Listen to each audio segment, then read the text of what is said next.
안녕하십니까. 노자 읽는 최경렬입니다. 52장을 보도록 하겠습니다. 천하유시하니 이위 천하모라. 기득기모 이지기자하고 기지기자 부수기모면 몰신불태니라 해서 하나 끊겠습니다.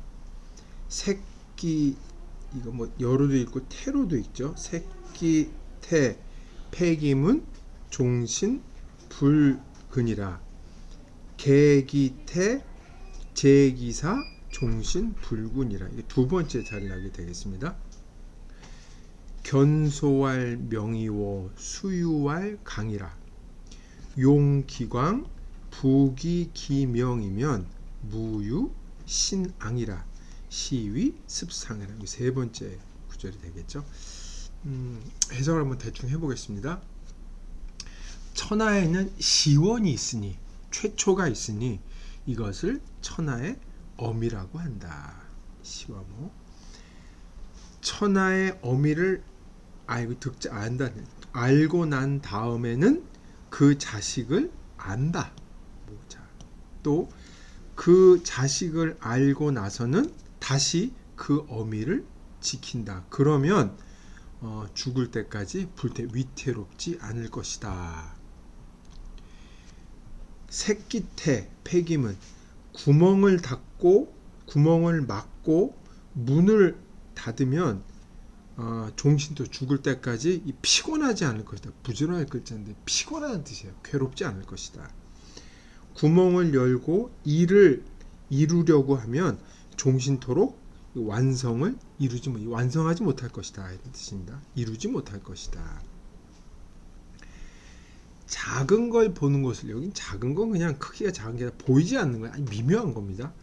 눈에 띄지 않는 것을 볼 줄 아는 것을 박다고 한다.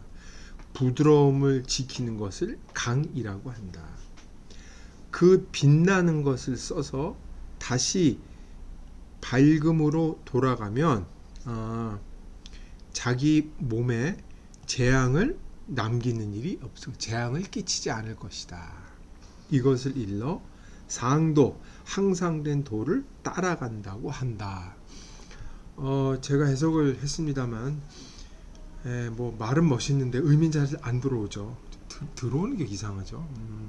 제가 처음 이걸 읽었을 때는 와, 이거 신비주의적 발언이라고 해야 되나? 뭐 그런 느낌이 들 정도였는데, 이 글이 읽기 어려운 이유는 이제 몇 가지가 있는데, 그 중에 하나가 지금 말씀드린 굉장히 고담준론이어서 그렇고, 두 번째는 전혀 다른 건 아니지만 다른 맥락에 있는 구절을 세 개를 결합시켜서 그렇습니다. 우리는 이 글을 읽을 때 한 장으로 묶어놓으면 이 한 장이 뭔가 관료하고 의미가 통하는 뭔가 있을 거라고 다 믿고 독서를 하는데 배반한 경우가 적지 않습니다. 이것도 그런 경우예요. 이건 세 개가 완전 분리된 장입니다. 그러니까 전혀 다를 읽어야 돼요.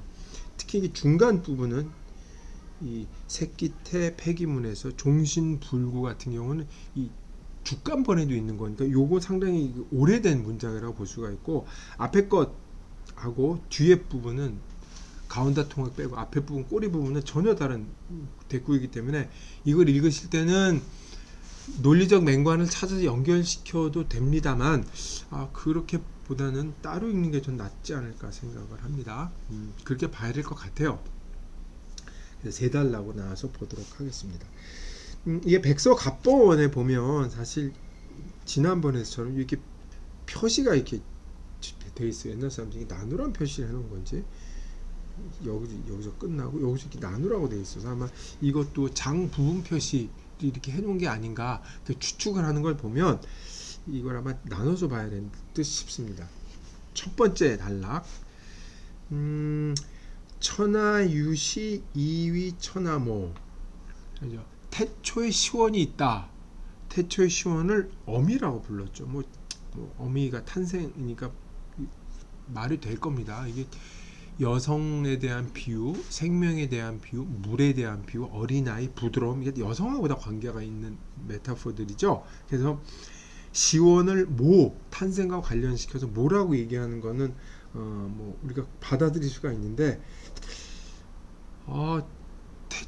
천하에 꼭 시원이 있습니까? 왜 있습니까? 물으면 여기서부터 이제 어려워지기 시작하죠. 이제 그거는 이제 차후로 하고 태초의 시원을 뭐라고 불렀으므로 근원, 시초, 근본 그런 게 먼저 있고 거기서 파생된 그 다음 말 요걸 본이라고 한다면 우리가 익숙한 본말의 논리보면 자를 이제 말이라고 볼 수가 있죠.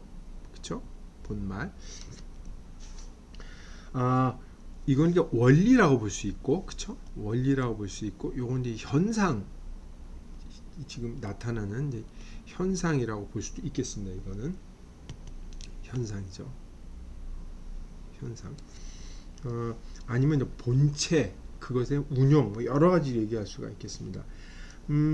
이 모자 관계죠. 모자 관계 아니면 본말 관계 아니면 근원과 현상 관계는 하나만 알아서는 안 된다는 거예요. 그러니까 만물의 시원이 있고 그것을 알면 당연히 그것이 나타나는 현상이나 그 현실도 알아야 되고 또 현실을 알면 다시 엄마에게로 돌아가야 한다는 얘기죠. 그러니까 피드백이 된다는 거예요. 둘 관계를 본질만 파악한다거나 현실만 파악해서는 안 되고 두 개를 같이 알아야 된다는 게 그리고 이게 다시 피드백 돼서 사실 늘 순환한다고 보는 게 노자의 생각이죠. 그러면 죽을 때까지 위태로움이 없을 것이다. 여기서 그러면 근본이니 뭐 말단이니 현상이니 원칙이니 얘기를 하는데 이것을 무엇으로 봐야 될 것이냐가 문제가 되죠.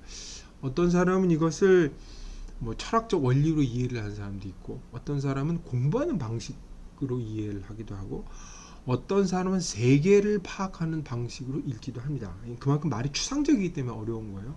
그러니까 그것이 공부이건 세상 그 현실을 파악하는 방법이건 아니면 철학적 탐구하는 것이건 간에 이렇게 해야만 뭘 하더라도 위태롭지 않으리라고 얘기를 한 거죠.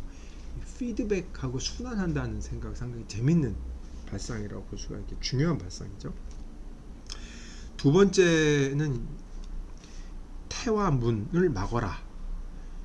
막으면 괴롭지 않고 좋을 것이고 열고서 이거를 제기사 이를 이룩하려고 그러면은 죽어도 이룩하지 못할 것이다. 그런 얘기를 하는 거죠. 태와 문이 무엇이냐? 태자도 구멍이라는 뜻이죠. 사실 태를 보고 이제 이건 입이다. 뭐 이목구비 감각기관이다. 아니면 인간이 외부에 접촉한 통로다. 문과 같은 뜻으로 와서 이렇게 보기도 하는데 주석가들의 일반적인 견해는 욕망하는 감각기관, 욕망을 부추기는 감각기관으로 흔히 얘기를 하는 것 같아요. 그러니까 감각기관이라는 게 우리가 없으면 못 살긴 하지만 사실 감각기관의 노예란 말이에요. 우리가 파악을 할 때 이 감각기관이 있어야 뭘 인지를 하고 이렇게 하긴 하지만 이 감각기라는 게 인간의 뭐라 그럴까 너무 불완전한 거기 때문에 거기에 종속되기 쉽단 말이죠. 그걸 막아야지만 괴롭지 않을 것이다. 욕망을 막아야 된다. 반대로 이 문을 열어놓고 그런에서 일을 하면서도 그거에 따라서 일을 이룩하려고 그러면 죽을 때까지 일이 이루어지지 않는다고 얘기를 하고 있는 거죠. 좋은 금언으로 흔히 읽히는 부분입니다. 이게 뒤에 가면 죽간본에도 여기 이제 불매 의미 큰 차이가 없습니다. 치로 되어 있는데 이게 종신토록 이 욕망을 열어놓고 일을 이룩하려고 그러면 자기 자신을 다스릴 수가 없을 것이다 이렇게 되어 있는데 이제 요게 이제 문제예요. 이게 이제 다른 판본에 보면 이렇게 그러니까 글자가 읽기가 애매한 걸로 되어 있는 거 글자예요. 여러 가지로 읽히고 여러 가지로 이 글자를 베끼게 있으면 지금은 없는 글자입니다. 근데 가까운 글자로 환원을 시킨 건데 종신토록 근자로 봐서 괴롭지 않을 것이다 그랬는데 이거를 일반적으로 해석은 이거를 난으로 해석을 해요. 어지럽다. 그러니까 종신토록 어지럽지 않을 것이다. 그렇게 그러니까 욕망을 막으면 죽을 때까지 자기가 어지럽힘을 당하는 일이 없을 것이다. 그렇게 보는 거죠. 난으로운 게 해석이 더 나을 수 있다는 생각이 들기도 합니다. 근데 이런 생각을 하게 되죠. 왜 욕망을 막아야 되지? 지금은 이게 말이 돼요. 지금 욕망을 부추긴 세상이니까 욕망을 막으라고 얘기를 하는 게 가능한데, 아니 2000년 전에 무슨 욕망을 막으라는 게 말이 뭐 안 되는 건 아니겠지만 왜 그 당시에 그런 말이 나왔을까? 요건 좀 생각해 볼 만한 과제라고 봅니다. 아시는 분은 댓글로 남겨주세요. 자, 세 번째 글을 보겠습니다. 보이지 않는 것을 볼 줄 아는 것이 그게 진짜 밝은 거죠. 눈에 띄는 거 다 보는 건 이건 감각기관으로 눈에 보는 거 다 누가 못 보겠습니다. 근데 사실 못 보죠. 그 에드가 알런 포의 그 유명한 소설, 저는 위대한 소설이라고 생각한 도둑 맞은 편지라는 그 소설이 있죠. 사람들 눈에 띄는데 놔두는데 아무도 못 봐요. 그렇죠? 이게 놀라운 건데 이제 사람들이 훤히 놔두는 것에 놔두는데 아무도 못 본다는 거예요, 진짜. 요거를 이제 제일 잘 쓰는 소설가 중에 한 명이 톨스토이죠. 사실 톨스토이 이 작품을 보면, 그러니까 안나 까레니나가 굉장히 이 위험한 여자라는 걸 계속 암시하고 있는데 사람들은 묘사를 계속하고 있는데 안나 까레니나 아름답다는데 홀려갖고 이 여자 얼마나 위험한 행동을 하고 있는지 아무도 못 보고 있어요. 굉장히 이상한 일인데. 그래서 그걸 이제 hidden in plain view라고 그러죠. 뻔히 보이는 곳에 숨겨놓는데 아무도 못 본다는 거죠. 근데 그거를 변소, 아무도 안 보는 것을 볼 줄 아는 게 이게 진짜 명입니다. 이게 아무래도 명은 눈 밝은 명, 그래서 눈으로 잘 보는 걸 얘기를 하는데 지금 노자는 거꾸로 얘기를 하고 있죠. 안 보이는 거 볼 줄 아는 게 명이다. 그리고 강력함은 뭐냐? 힘세고 용감하게 강력한 게 아니라 부드러움을 지키는 것이 강이다 얘기하는 거죠. 노자 특유의 정의죠. 그 다음 문장이 문제가 많습니다. 용기광 복귀기명. 복귀기명은 말이 돼요. 그 밝음으로 복귀를 하면 이때 명은 견소할 명하고는 다른 명입니다. 일종의 인간이 갖고 있을 때 태어나는 본질적인 어떤 그 능력, 훌륭한 능력, 이걸 아마 명이라고 얘기를 한 것 같아요. 이거랑 다른. 그래서 용기광에서 부귀 기명하면 자기 몸에 재앙을 끼친 일이 없을 것이다. 왜 그러냐? 이 자기의 본래에 타고난 뭐랄까 그 훌륭한 잠재력, 자질을 달성을 했으니까 몸에 재앙이 있을 리가 없죠. 문제는 용기광입니다. 왕필은 용기광에 이제 주석을 내면서 현도, 도를 드러내서, 그쵸? 도를 드러내서 민미 이렇게 했어요. 도를 드러내서 백성들을 홀리는 것을 제거한다. 이렇게 이제 용기광을 썼는데 이것은 일종의 통치자, 정치적인 해석을 한 거죠. 다른 거를 봐도 용기광에 대한 해석이 좀 명확치 않은데 저는 이걸 이렇게 했어요. 용기자를 보고 광명 아닙니까? 이제 겉으로 드러나는 게 광이고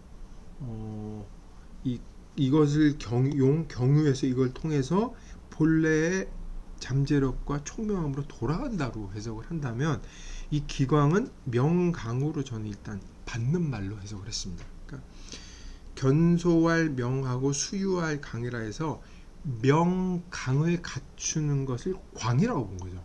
그래서 그 광을 통해서 이걸 터득을 했으면 이거를 통해서 이걸 써서 자기의 본래의 명으로 돌아가면 재앙이 없을 것이다 이런 거죠. 이건 당연히 습상이죠. 상도 이 노자가 상자를 참 잘 쓰지 않습니까? 상도를 이건 순이죠. 따라오는 것이 상도를 따라가는 것이 바로 이것이다 이렇게 되는 거죠. 이게 백서본에 보면 이 글자가 습성을 해야 되죠. 같은 글자입니다. 순이라는 뜻이고 순이라는 뜻이죠. 다. 그리고 아까 그 습이란 말로 같이 쓰는 거죠. 그래서 이 세 가지 이 구절이 따로 독립돼 있고 이걸 따로따로 보는 게 이것에 대한 52장을 익히는 더 나은 방법이 아닌가 그렇게 생각을 합니다.